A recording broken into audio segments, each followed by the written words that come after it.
चारित्र्याच्या संशयावरून पतीने पत्नीची हत्या केल्याची घटना शुक्रवार दिनांक 7 रोजी उघडकीस आली.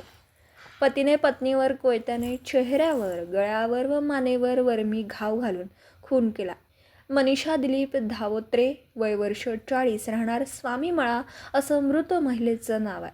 तर आरोपी पती दिलीप मनोहर धावत्रे, वय वर्ष 45, हा घटनेनंतर स्वतःहून शिवाजीनगर पोलीस ठाण्यात हजर झाला. त्याला पोलिसांनी अटक केली. या प्रकरणी मनीषाचा भाऊ कुमार रामचंद्र काजवे, राहणार ओगलेवाडी, तालुका कराड यांनी फिर्याद दिली आहे. इचलकरंजीतील स्वामीमळा परिसरात पतीने पत्नीचा धारदार शस्त्राने वार करून खून केला. मनीषा दिलीप धावत्रे असं तिचं नाव आहे. खून करून पती दिलीप धावत्रे हा स्वतः शिवाजीनगर पोलीस ठाण्यात हजर होऊन खून केल्याची माहिती दिली आहे. त्यामुळे पोलीस ठाण्यात खळबळ उडाली.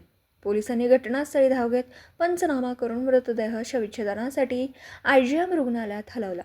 चारित्र्याच्या संशयावरून हा खून केल्याचं प्राथमिक तपासात समोर आलं.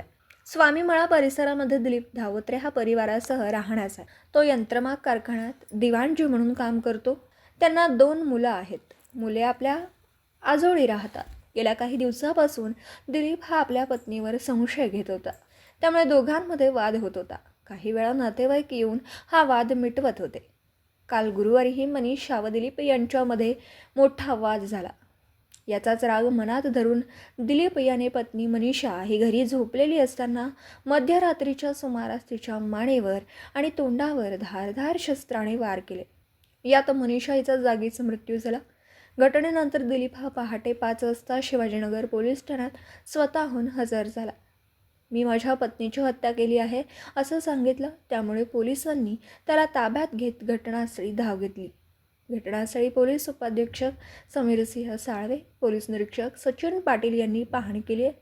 घटनास्थळी बघ्यांची मोठी गर्दी झाली होती. दिवसभरातील घडामोडींचा आढावा घेण्यासाठी पाहत रहा N24 मराठी न्यूज चॅनल.